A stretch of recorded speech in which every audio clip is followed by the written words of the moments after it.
Hebrews chapter 12 this morning. We've been in a series that we've called The Journey. And we've talked about this aspect of the journey that we all are on, and really that this aspect of the journey is not a journey of faith.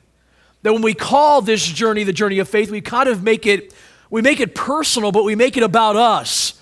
That really what this journey is a journey of glory. It is the journey of God writing His glory in our lives and through our lives. This is really God's journey, bringing Himself glory. And that faith is a gift or a byproduct of understanding His glorious work.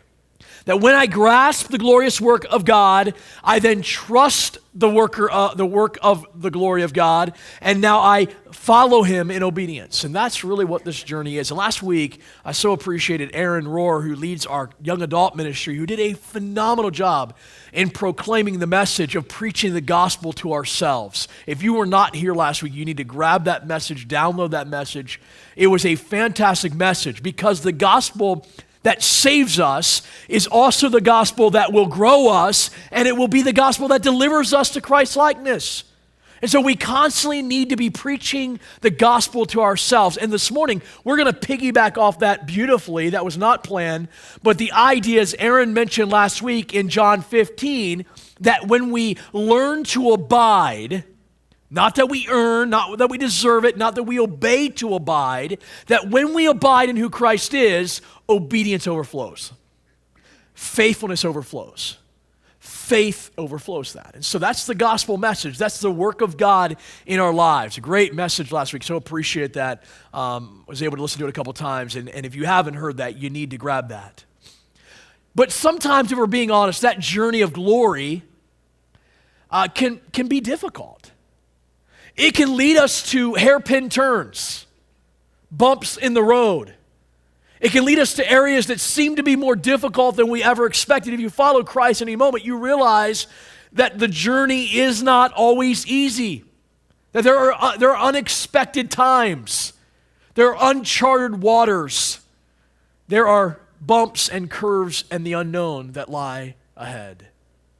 It's interesting, I was in Nicaragua this week helping teach some of these pastors and train them, and I've been there. This was my 14th trip to Nicaragua, so I feel like I'm a bit of an expert in Nicaragua, somewhat.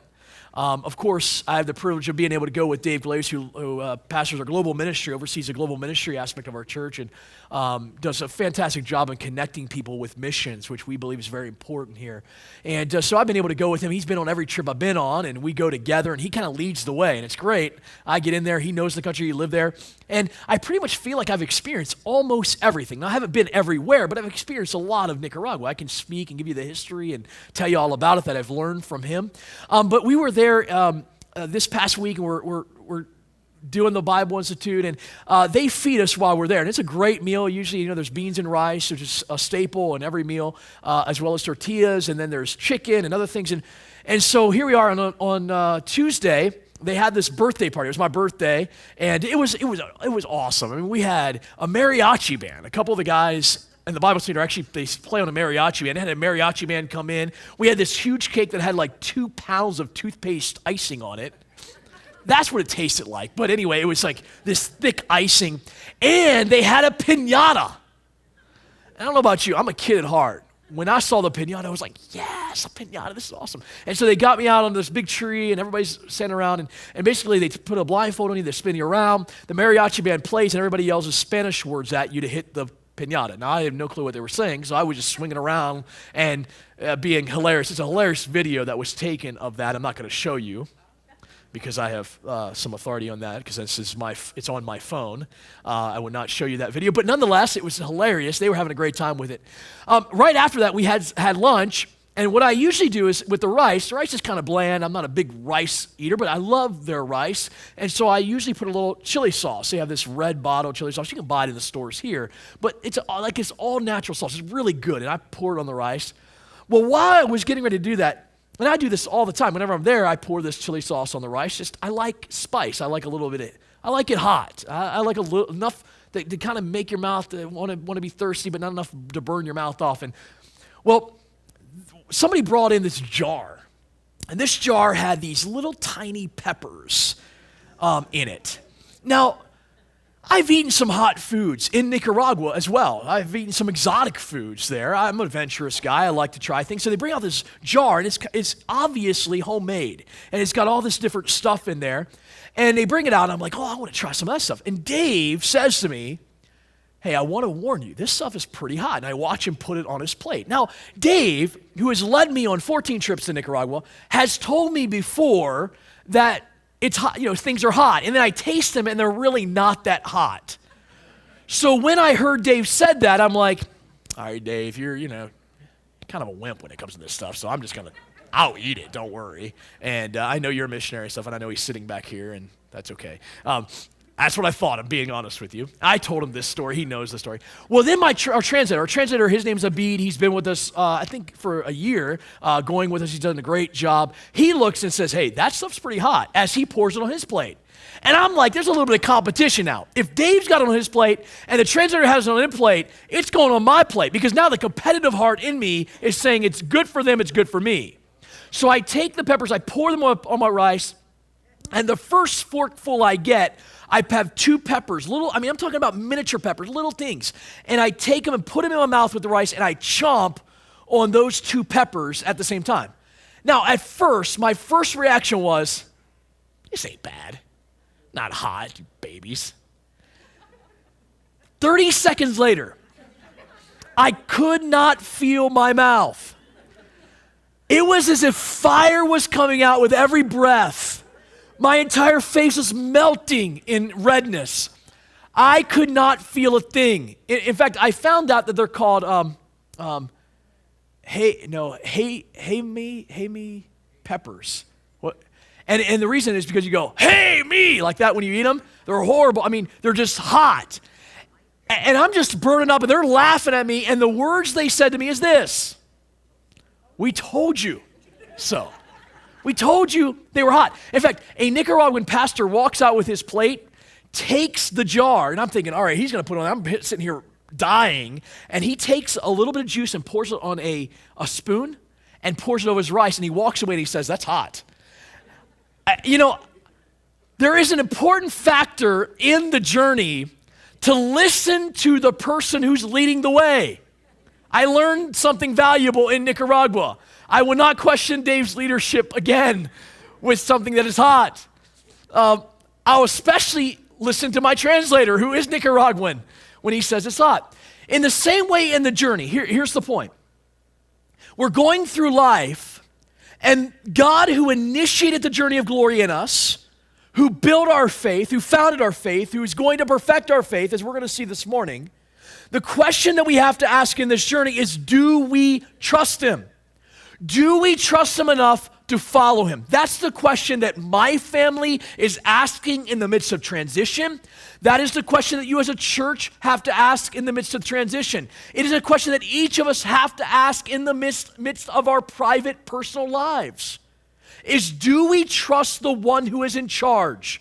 Do we trust the one who knows what he's doing? Are we willing to listen? When life is uncertain, when it's unknown, when there is uncharted waters, when the journey isn't easy, when there are hairpin turns and curves, can I trust the one who is leading me? This morning we're going to look, and over the next few weeks, we're going to look at some marvelous passages that actually are some of my favorite. As I think about the ending, I want to share with you what has sustained my faith, passages that have spoken to me more and more and more than some of the other ones. Not that the scripture doesn't speak. And by the way, if you've been here of any time, you know that every time I preach, I say this is my favorite passage. This is one of my favorites this morning in Hebrews chapter 12. It's a well-known. Many of you have probably read it. You probably studied it. But I want to bring our attention back to it because in these moments, I need this reminder. In these moments, you need this reminder as well. In Hebrews, let me explain what's happening before we dive into the text. The writer of Hebrews is writing to Jews who are spread throughout the Roman Empire. They're spread all over these Gentile colonies. And they're spread, and at this moment in time, they were facing persecution. In fact, many of them were facing difficult persecution, but not only from Gentiles, also from fellow Jews. They were facing persecution from their own people. It was so bad that some of them were being stolen from. Some of them were being taken into prison. Some of them were being killed. They were being persecuted for the sake of their faith. And so the writer of Hebrews is writing to them to encourage them. In fact, if you want to see how difficult it is, take a look at verse 3 of chapter 12. It says, "Consider him who endured from sinners such hostility against himself." Now, here's the point. "So that you may not grow weary or faint-hearted." The point is that they're already weary and faint-hearted, and he is writing so that they don't grow more so in their weariness and in their faint-heartedness. He's saying to them, listen, don't throw off your spiritual confidence. All the way through the book of Hebrews, he says, listen, what you are walking through will be rewarded. Be faithful. There is a day where you will receive what has been promised. Be faithful. Don't give up. Don't give in. Don't grow weary of doing what God has called you to do. And here they are facing a very, very, very, very difficult time, and God was saying, stay with me. Isn't that true in the 21st century as well? Isn't it true, and maybe for us it's not the persecution of our faith, but it's the fact that we get so easily discouraged? Isn't it true that in our faith today there are many people that just get so discouraged? I mean, that's what we see in verse 3. They are discouraged. They are growing faint. They were growing weary. For them, it was because they were being persecuted. For you and I, it just may be because the journey gets tough. A little bit tough. I mean, none of us probably are being put in prison for our faith, yet there's difficulty that you and I face, and the same question that was asked of them is asked to us. It's interesting in our culture when we think of discouragement that sets in so easily, what we find in American Christianity is not only discouragement, but a need for escape. The byproduct of discouragement is when we get discouraged, our instinct as humans, which by the way was founded in the garden, our instinct is to try to find an escape to the discouragement. I mean, when life gets difficult, we find things that are overwhelming, we get a bit discouraged. What do we look for? I mean, Christianity has become a religion of escape. If the marriage isn't good, I want to escape it. If the family isn't right, I want to escape it. If business isn't right, I want to escape. We live in a life of disorientation, of confusion, of pain, and when there's no answers, we end up just saying, I just want to find an escape. Now, if I can just argue for a moment, I would dare say that even our consumer mentalities, our products, our commercials, focus on the fact that we are discouraged. Think about every commercial. What does the commercial say to us? The commercials are saying, life would be so much better if you had this product. See, you're discouraged. You don't feel like you can go on. Just take and buy this product. Your life will be better. Maybe you could just put your toes in the sandy beach, you're going to be fine. If you just use this type of toilet paper, it'll be how much better. Isn't that what they do? They show you those same pictures. They're basing it on the product that you and I are discouraged, that we are looking for something to escape. That is the instinct of many Christians. It is the going gets tough, and so we look for the escape. We look for an out. We look for something to satisfy us.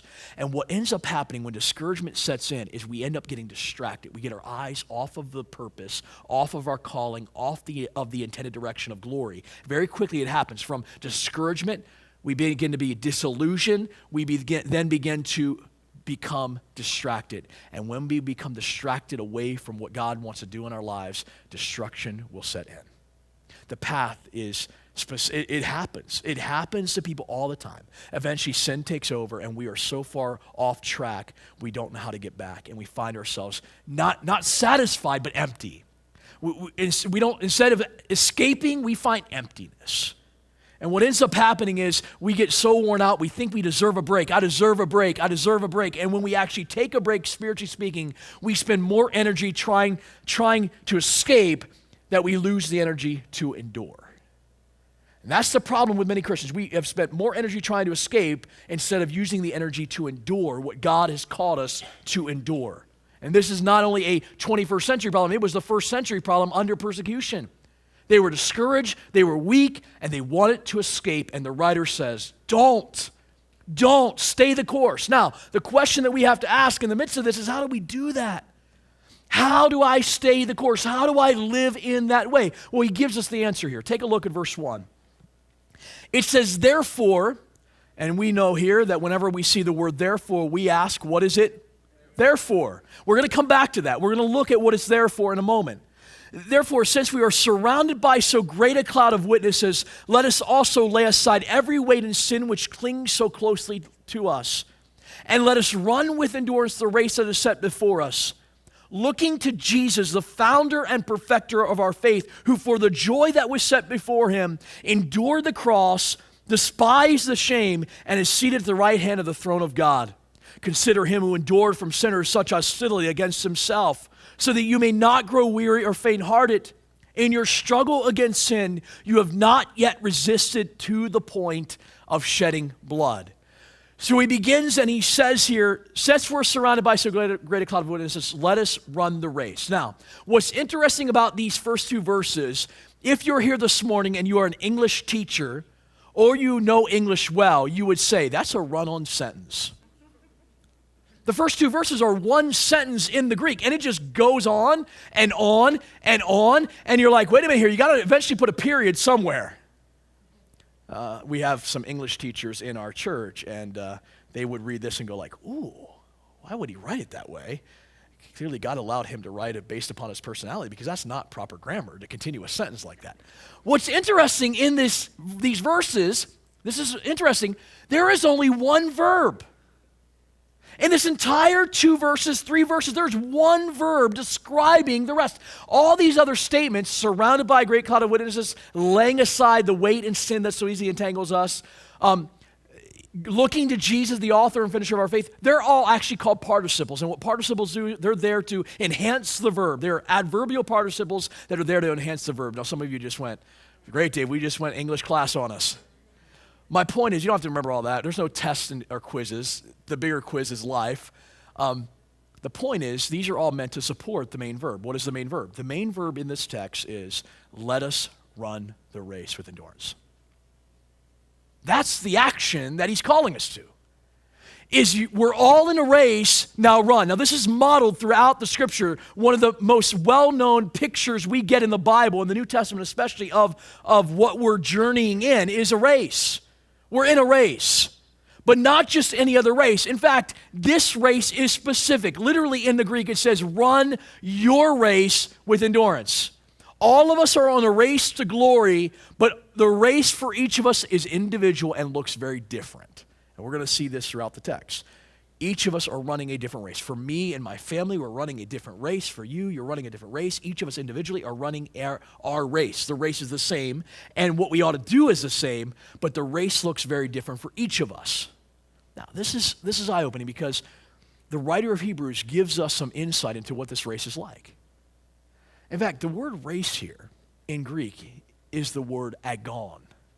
Why is that important? It should sound familiar to us. What does it sound like? It's where we get our word agony. It's the word agony. The writer of Hebrews is telling us that the race that we're in, the journey that we're in, is not easy. In fact, the description he gives of it, the word he uses for race, is that it is agonizing. It's difficult. It's not easy. It is at times a struggle. If you're looking for the road that is easily traveled, the journey of glory is not it. The writer of Hebrews says, listen, the race is agonizing. It's difficult. It's a struggle. It's not easy at times. There makes sense why everybody would want to give up. It's agonizing. And then he builds that and says, let us run the race. That's agonizing. That's difficult. And by the way, if you ask any person who runs, now we had some people that ran the JFK 50 yesterday. They were here at church this morning. That's ludicrous. I would not go anywhere for a month if I ran 50 miles. First of all, I think it's dumb to run 50 miles when I could drive 50 miles. I've ran a couple 5Ks, and I'm good with that. But after 3.5 miles, I don't know why you'd want to run any farther without a ball in your hand. Like some kind of sport. After that, it's just crazy. But we had people that ran 50 miles yesterday. I respect that. I think they're crazy, but I respect it. And so marathon runners, right? There is something, if you ask any marathon runner, there is a point in that run where it becomes mental, isn't it true? If you've ever run a marathon, you run a 5K, there is a point to which it becomes mental. You have to tell your body to continue even though it's against the odds. Now, mind you, they ran 50 miles. That's crazy. And there was probably a moment And I don't know what mile it was. For me, it's usually a mile 1. But maybe mile 13 where they had to say, keep going. And then mile 23, keep going. Mile 20, there was something mentally telling them to keep going. What the writer of Hebrews is telling us is this race is not a sprint. This race is a marathon. It is agonizing. There is a mental battle that has to happen when we run this race. As someone once said, you don't run a race with your feet without first running a race with your mind. You got to know where you're going. You got to know the intended target. You got to prepare yourself for this race. And so this race that we're in, the race of glory, is founded. And here he's going to connect this with faith, which is the byproduct of glory, the gift of glory. Then we ought to prepare ourselves. We ought to be ready for the race that's ahead. And he connects this and demonstrates this with the word endurance. Now, if you were to ask me, Dave, what's your favorite word in the Bible in Greek, it would be this word endurance. The word in Greek is, and why I'm sharing this with you is not just, it's all Greek to us. I'm sharing it because I think it builds a picture as to what God is saying about the race. The word here is the word hupomene. Hupomene is a compound word. Hupo means under. Mene means to remain. If you've been here at any time, you've heard me share this word. This is one of my favorite words. Because when I think of endurance, I think of escape. Here's what I think. If you ask me to endure something, what I picture is, I'm hurt, I can't go on. I'm going to sit in my man chair with a bowl of popcorn and watch a movie until the test passes, until it's over, until it's done. That's my image of endurance. I am going to wait to get out of it. I'm going to pray to get out of it. I'm going to seek to get out of it. I'm going to seek to escape. But the word endurance here is not that word at all. The word endurance is not seeking to get out. The word endurance is to remain under the pressure and continue on the course. To remain under the trial. To remain under the tribulation. To remain under the pressure and continue. And to keep going. To keep going forward. When the going gets tough, you keep going. The pressure, you remain under it. You remain true to it. In the midst of it, you just, under the trial, under the weight, under the pressure, you keep moving. You refuse to escape. You refuse to cave in. You run continually. As someone once said, faith is not the power to change things the way you want them to be, but the strength to face things as they are. It's saying I'm willing to endure because I know even as things are, God is going to receive glory. That's the journey we're on. Now, the question we have to ask is how do we do that? How do we run with endurance? If the race is agonizing and we need endurance, how do we do that? Well, great. Thankfully, the text gives us the answer. And we're going to look at 3 points here, and this is all going to be from the text. So this is not rocket science. This is not Dave Vance's points to ponder this morning. This is right from the text. It tells us how to run this agonizing race of this journey that we sometimes hit unchartered and unknown territories. How do we run this race well with endurance? Well, he gives us the first one. Notice in verse 1. Therefore, since we are surrounded by so great a cloud of witnesses, let us run, right? That's the picture. It says we're surrounded. The first thing is we need to remember that there are those who have ran before us. We can look back and we can realize that there are people that have run this race before us. Now, chapter 12, verse 1 is clearly a continuation of chapter 11. So let's go back to chapter 11. Chapter 12 begins with therefore. Therefore, we have to see what it's there for. Let's go back to chapter 11. We're going to begin in verse 1. We're just going to briefly look at this. It says, verse 1, now faith is the assurance of things hoped for, the conviction of things not seen. The writer here tells us that faith is initiated because we see that there's something better that we hope for. I would define faith as it begins in some ways, humanly speaking, from a bit of dissatisfaction. We hope for something more. We hope there's something better. We want something greater. Now, we know that God initiates that and works that, but at the same time, humanly speaking, it begins with us desiring something that we don't have. That's hope for. We're hoping for something better. So in some sense, faith begins with a bit of discontentment. I don't like where I'm at. I don't like what I've got. I don't like where it's at. I don't like what I'm trusting in. I need to find something better. And many people search their whole lives to try to find something better. And the answer is Christ. Clearly, there is a best that we can trust, and that's Jesus. But he says here, faith is the evidence of things we're hoping for. This is something that we're looking for better, and Christ is it. He goes on and begins to define that. Take a look at verse 6 of chapter 11. He defines it this way: and without faith it is impossible to please him, for whoever would draw near to God must believe that he is, and that he rewards those who seek him. So there is a reward for we who put our faith and trust in him. We know and believe that he is at work, he's working glory. Now he rewards. And what he does is he begins to list out all the characters, many characters of the Old Testament. He says, by faith Noah built the ark, Abraham, Moses, and he mentions all of these different characters who walked this journey of faith for the glory of God. They didn't know what God was asking. Like if we could bring Noah up here this morning, Noah would be like, listen, I didn't have any clue what a boat was. I lived in the mainland. I didn't know what a boat was. God said, I want you to build me an ark. What's an ark? Well, here's the dimensions. Build it. Noah would say, I didn't know where I was going. I didn't know what I was supposed to do. Abraham was called to go to the land of Canaan, had no clue what it was. He was called out of Kadesh. I want you to go to Canaan. Where's Canaan? I'm going to show you. Trust me. They didn't know. They didn't know the path. And the path was not always easy. You read about Moses. He's in the wilderness. God says, I want you to go deliver my people. He comes in a burning bush. Now, by the way, that would affect us a little bit, I think. Burning bush. God says, I want you to go deliver my people. And Moses says, I can't do that. How can I speak? Moses would sit here and say to us, listen, I had no clue what he was asking me to do. I had no clue about the 10 plagues. I had no clue about the Red Sea. I didn't even think that far ahead. I didn't even know what I was supposed to do. See, in every situation, they had no clue, yet they trusted what they did not know. They trusted that God was going to lead them into the unknown, into the unchartered. Now, I want to go down because this is to me, the eye-opening moment. Verse 32. The writer here begins to go preacher. He just begins to preach a minute, and he's just listing off names of people in the Bible. They're not in chronological order. Notice verse 32. He says, and what more shall I say? For time would fail me to tell of Gideon and Barak, of Samson and Jephthah, of David and Samuel and the prophets, who through faith conquered kingdoms, enforced justice, obtained promises, stopped the mouths of lions, quenched the power of fire, escaped the edge of the sword, were made strong out of weakness, became mighty in war, put foreign armies to flight. Women received back their dead by resurrection. Let's stop there. He starts the list. He says, man, there were people, Samson, Gideon, Jephthah, man, they ran this race, and they conquered kingdoms.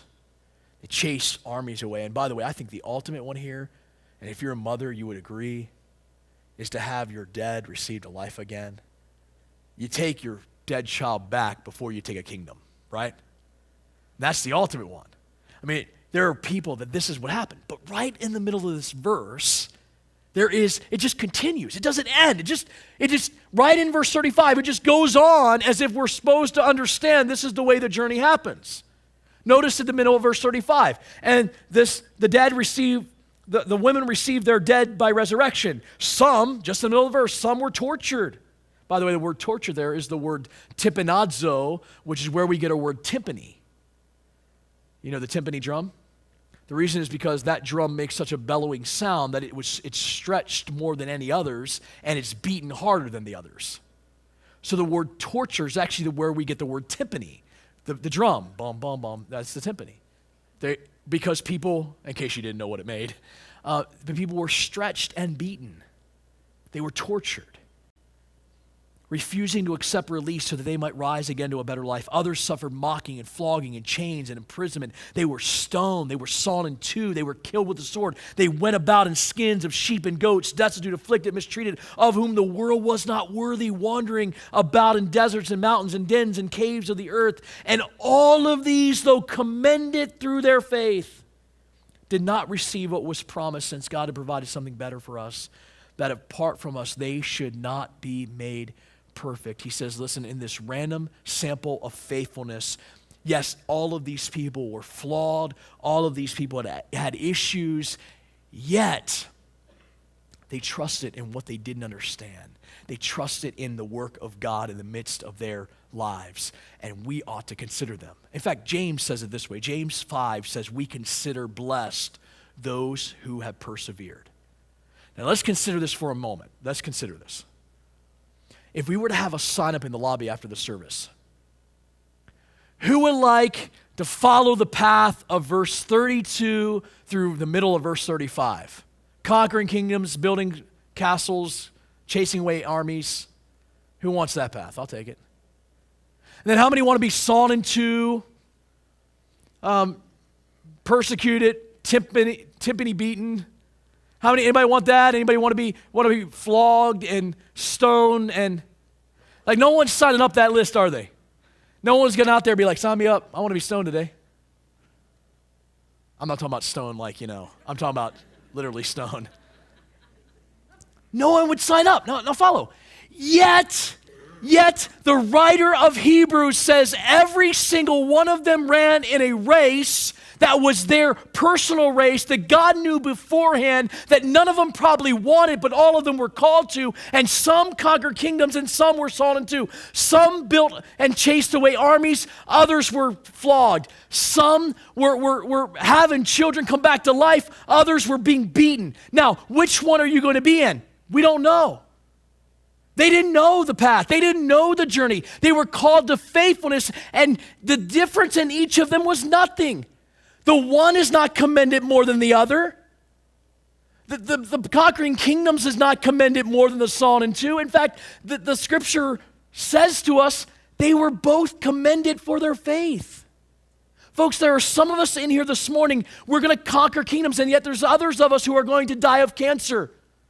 There are others of us here, our marriages are going to be smooth sail. There are others in here, your marriage is going to be difficult. There are some in here, your kids are not going to rebel. There's others, your kids are going to turn their back on what you're teaching. There's some of us here, their life is just smooth. You're financially, it just flows well. You got the budget in place. Others of you, you're gonna be praying for God to provide just little bits of money to be able to provide for you. This is the way life happens, and none of us know what it looks like. None of us know what tomorrow holds. Yet they were all commended for their faith. The question is, are we going to be faithful in the midst of it? I love that he says we're surrounded. We can remember those great cloud of witnesses. The word witness here, when we think of the word witness, we think of a courtroom. And what do witnesses do? Witnesses sit back and they listen to the case and then they make a decision. It's kind of passive. But in their day, a witness was actually active, meaning a witness would stand up and tell the truth.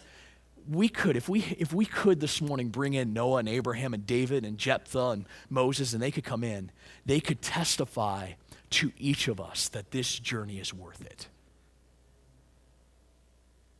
It's worth it. They would say to us, listen, it's worth following Jesus. If we could bring them all in, they would stand. This is not an arena where they're watching us. This is a witness stand where they're saying, let me tell you, it's worth it. I didn't know what it was, but it's worth it. Let me tell you, it's not easy, but it's worth it. That's what they would do. They would sit here. And by the way, I think of people, even in our church, who have been through great things. When I go through suffering, I think of specific people in our own midst who have been a picture of this. I think of the Hearst family. I think of Isaiah. Here they are. They probably this morning, they had to drain some things out and put some tubes in. And, we get up, and if the hot water isn't as hot as we want, some of us be like, what? I don't know if I can go to church today. The water's not that hot. My hangnail doesn't look good. I don't know if I can go to church. And yet they wake up and they have to suction and they have to do all those things, and yet here they are. It's not about church attendance. It's about faithfulness. It's about being willing to keep going. I think of Brandon Heather Breckbeal. And he was given months to live with a brain tumor, and yet, God has been months, and he's been alive now for years, trusting God. And every test that comes up, it's another question. Another question. There are people here, there are many that we can look at. That's why the church is so beautiful, to be able to look at each other in the face and say, wow, well, they endured. I can do this. I'm not alone in this journey. I'm not the only one that faces difficulty. I'm not the only one that has been through these things. I'm not the only one that has been through transition of life. There's others that have walked this journey well before us, and they trusted God. And they believed that God had a way of glory going to be built in the midst of it, and they were able to be obedient. Listen, I believe probably every one of these people in Hebrews 11 wanted to escape, but they realized it was not worth the cost of faith. It's not worth the cost of our faith to escape. That's why I think it's important to have mentors in your life that can tell you and pour into you, keep going, keep going, keep going, don't give up. You might be limping, you might be broken, you might be limping, but keep going, right? Now, he says we're surrounded by a great cloud of witnesses. Notice the second point. We're actually going to skip one and come back to it, but it's actually found in verse 2. The second one we're going to look at is another participle. It says, looking to Jesus, the founder and perfecter of our faith, who for the joy that was set before him endured the cross, despised the shame, and is seated at the right hand of the throne of God.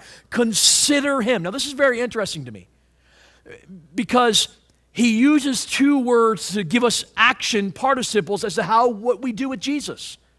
The first one is he says to look at him. This word to look at is a pretty interesting, it's an intense word. It's the Greek word apharao. And it means to turn your gaze from one thing and turn it to another, to focus on Jesus. That's the point. And this word, apharao, it means to gaze intently. It means to fix our eyes on Jesus. It means to abide in him, to fix our eyes. As Aaron mentioned last week, abiding in Jesus leads to being filled with Jesus. It's this idea that we gaze. I remember having 4 boys. There were tons of moments. We try to teach our boys, and I say try. It's not an easy task to say, listen, when you talk to somebody, look them in the eye.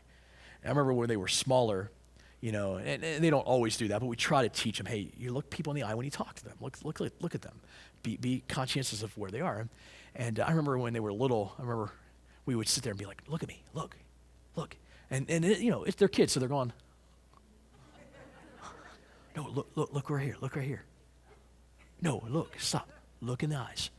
Do you hear what I'm asking you to do? You see, right? What are we doing? We're trying to get them to fix their eyes, get their attention. That's the word here.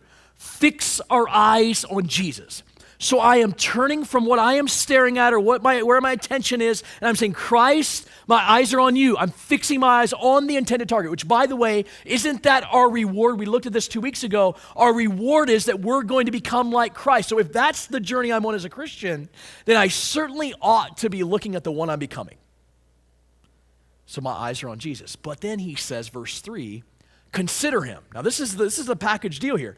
Fix our eyes and then consider him. This is a powerful word. This is the word analogizomai, literally, which means analogizomai should sound familiar to us. Analogizomai.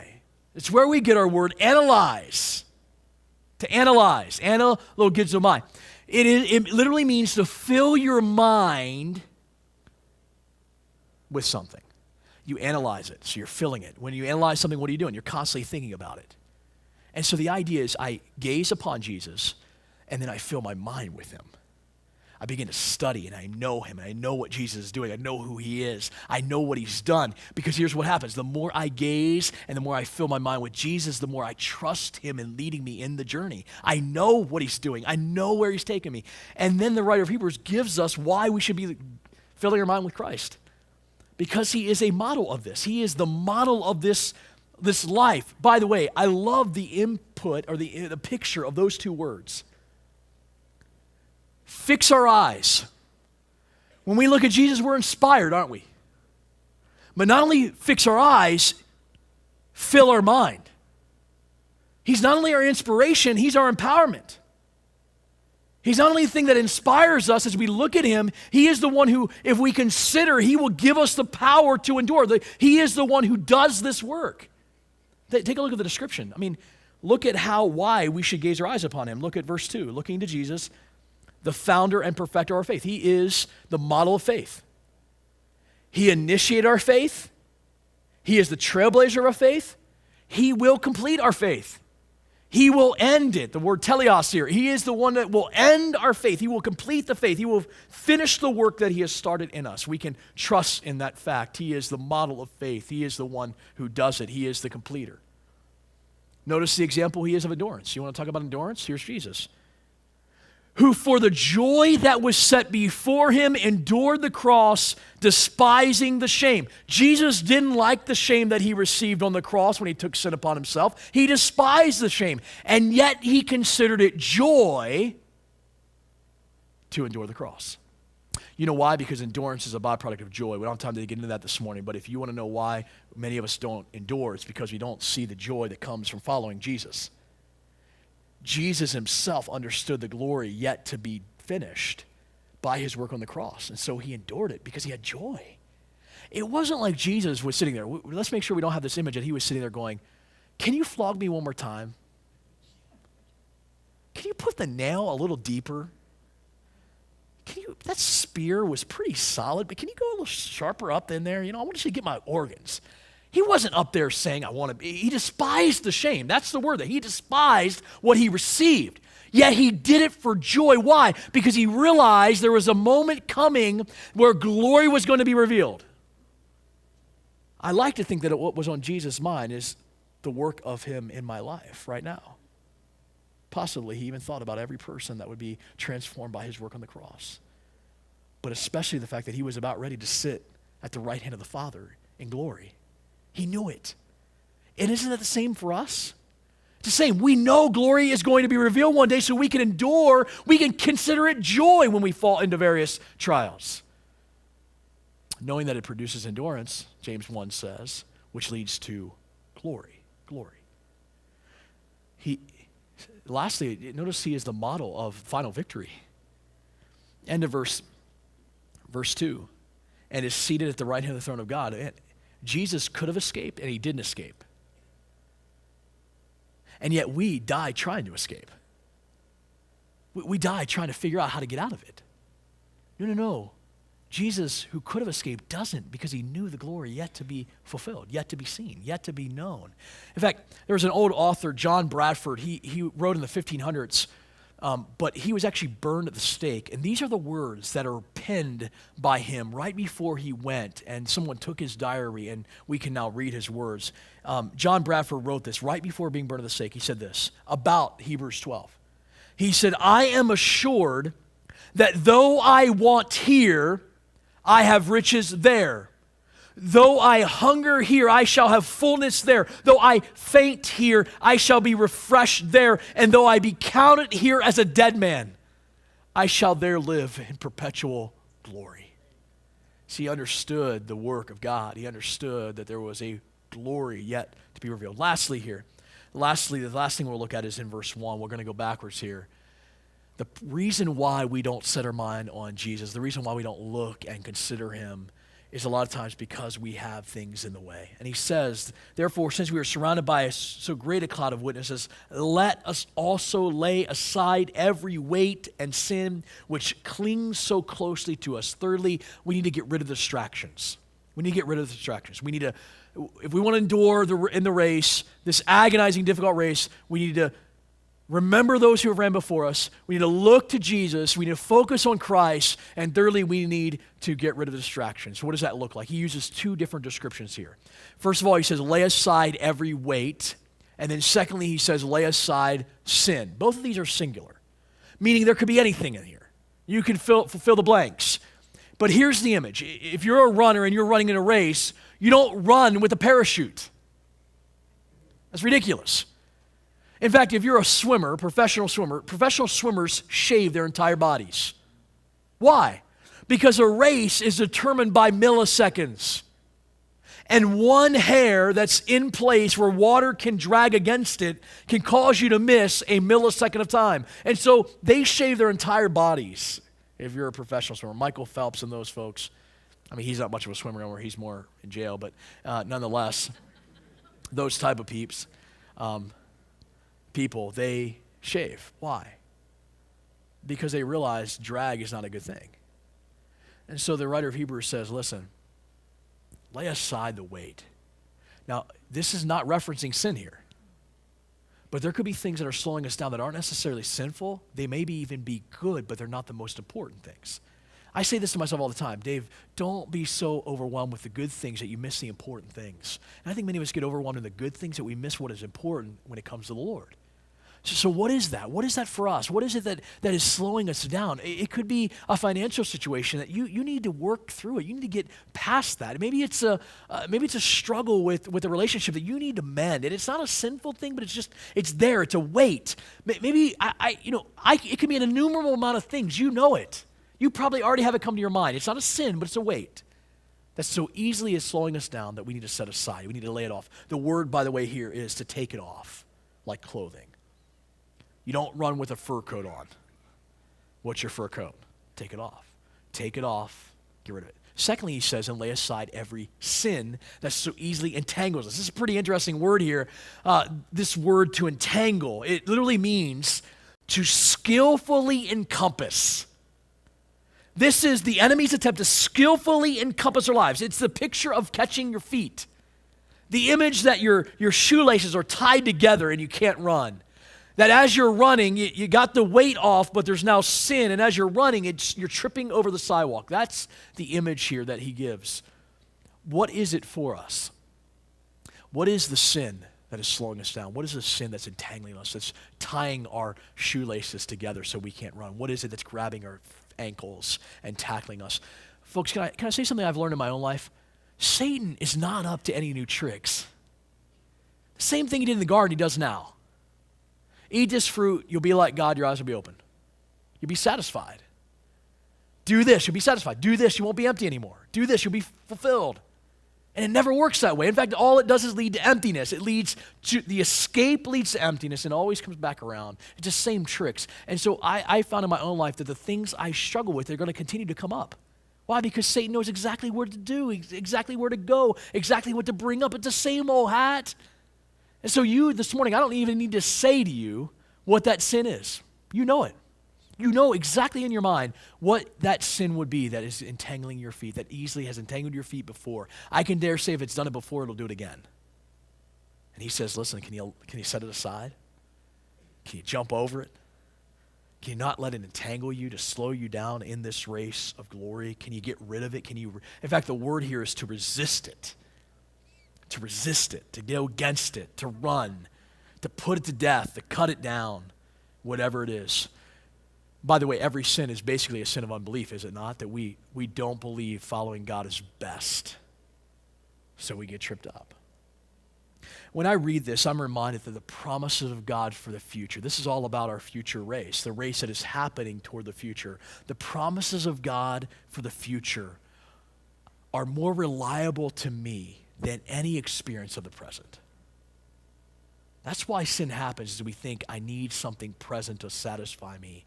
The promises of God in the future, that's what led Hebrews 11 people. And not all of them were perfect. They were flawed. They were flawed people. Yet they endured. Why? Because they understood the future glory was better than the present experience. That's what God is getting us to. It's reminding us of that the future glory is better than the present. How are you running? How are you running this race?